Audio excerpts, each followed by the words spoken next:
CBI ಕೊಟ್ಟಿದ್ದಾರೆ. CBI ಕೊಡಿ ಅಂತ ಯಾಕೆ ಸಿಬಿಐ ಕೊಡಿ ಅಂತ ಕೇಳ್ತಾರೆ? ನೀವು ಅವ್ರು ಹೇಳಿದ್ರು ಅಂತ ಕೇಳ್ತಾ ಇದ್ದೀವಿ. ಯಾಕೆ ಸಿಬಿಐಗೆ ಯಾಕೆ ಕೊಡಬೇಕು? ಯಾಕೆ ಕೊಡ್ಬೇಕು ಹೇಳಿಯಪ್ಪ.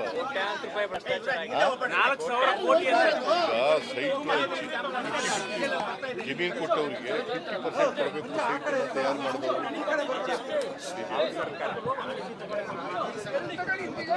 ದುರುಪಯೋಗ ಆಗಿದೆ ಅಂತ ಆರೋಪ ಮಾಡಿದ್ದಾರೆ.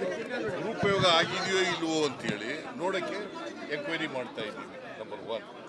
ನಂಬರ್ 2, ಎಲ್ಲ ಇದನ್ನ ಸೈಟ್ಗಳನ್ನ ಕೊಟ್ಟಿದ್ದೀವಲ್ಲ, ಮೂಡೋದಕ್ಕೆ ಕೊಟ್ಟಿದ್ದಾರಲ್ಲ, ಅವನ್ನ ಅಮಾನತ್ನಲ್ಲಿ ಇಟ್ಟಿದ್ದಾರೆ. In where is the last the government? ಆಮೇಲೆ ಯಾರು ಅಧಿಕಾರಿಗಳು ಇದರ ಅವ್ರ ಯಾರ ಕಾಲದಲ್ಲಿ ಇವೆಲ್ಲ ಸೈಟ್ಗಳನ್ನ ಹಂಚಿಕೆ ಮಾಡಿದ್ರು ಅವ್ರನ್ನೆಲ್ಲ ಟ್ರಾನ್ಸ್ಫರ್ ಮಾಡಿದ್ವಿ. ಎಂಕ್ವೈರಿ ಮಾಡಿಸ್ತಾ ಇದ್ದೀವಿ. ಸೀನಿಯರ್ IAS ಆಫೀಸರ್ ವರದಿ ಬಂದ ಮೇಲೆ ಕ್ರಮ ಅಲ್ವಾ? ಸಿಬಿಐಗೆ ಯಾಕೆ ಕೇಳ್ತಾ ಇದ್ದಾರೆ? ಯಾಕಪ್ಪ? ಯಾಕೆ ನಂದೇನು ಪಾತ್ರ ಇದೆ ಅಲ್ಲಿ? ನನಗೇನ ಈಗ ನನ್ನ ಜವಾಬ್ದಾರಿ ನಾ ಮಾಡದೇ ಇದ್ರು ತಾನೆ. ರಾಜೀನಾಮೆ ಕೊಡೋದು ಯಾಕೆ? ಈಗಾಗಲೇ ಅಶೋಕ ರಾಜೀನಾಮೆ ಕೊಡುವಂತಂದ್ರೆ ಕೊಟ್ಟಿರ್ತಾರೆ. ಅವರು ಅವ್ರ ಕರ್ತವ್ಯ ಲೋಪ ಮಾಡಿದ್ದಾರೆ ಅಂತಂದ್ರೆ, ಈಗ ಅವ್ರ ಕಾಲದಲ್ಲಿ MLA ಇರುವಾಗ ಅಕ್ರಮ ಸಕ್ರಮ ಮಾಡುವಾಗ ಸರಿಯಾದ ರೀತಿಯಲ್ಲಿ ಮಾಡಿಲ್ಲ ಅಂತಂದಕ್ಕೆ ಕೋರ್ಟ್ ಹೋಗಿ ಬೇಲ್ ತಗೊಂಡಿದ್ದಾರೆ. ಅದನ್ನು ಪಾಸ್ ಮಾಡೋಕ್ಕೆ ಆಗ್ತದೆ. ಅದಕ್ಕೆ ರಾಜೀನಾಮೆ ಕೊಡಿ ಅಂತಂದ್ರೆ ಕೊಡ್ತಾರ? Sir, there is a protest by BJP on Valmiki scam as well.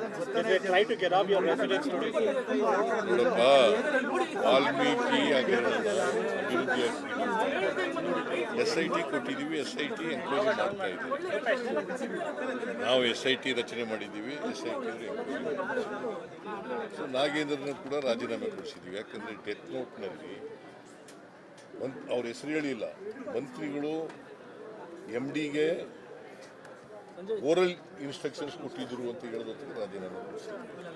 ಇನ್ನು ವೇರಿಸ್ತಿ ಅದನ್ನು ಮತ್ತೆ ಇನ್ನೊಂದು ಕಡೆ ಬ್ಯಾಂಕ್ ಇದರದೆಲ್ಲ CBIನವರು ಮಾಡ್ತಾ ಇದ್ದಾರೆ. ED ಅವರು ವೇರಿಸ್ತಿ ಕ್ವಶನ್ ಫರ್ದರ್ ಇನ್ನೇನು ಮಾಡಬೇಕು ಹೇಳಿ ನೀವೇ. ಸುಮ್ಮನೆ ನೀವು ಏನೋ ಅವ್ರು ಹೇಳಿದ್ರು ಅಂತ ಕೇಳಬಾರ್ದು.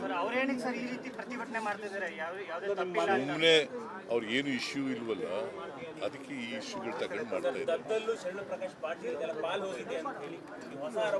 ಆಯ್ತಪ್ಪ, SIT ಅದಕ್ಕೆ ಮಾಡಿದೀವಲ್ರಿ. Enquiry report ಬರ್ಬೇಕಲ್ವೇನಪ್ಪ? ಅವ್ರ ಮೇಲೆ ಚಾರ್ಜ್ ಶೀಟ್ ಹಾಕ್ಬೇಕಲ್ವೇನಪ್ಪ? ಏನು ಹಾಕ್ದೇನೆ ಸುಮ್ಮನೆ ಕ್ರಮ ತಗೊಳ್ಳಿ ಅಂತಂದ್ರೆ ಹೆಂಗೆ?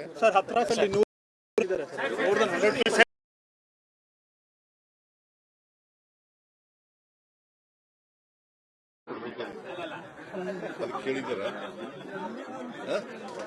ನಡ್ರಿ ರಾಜಕೀಯ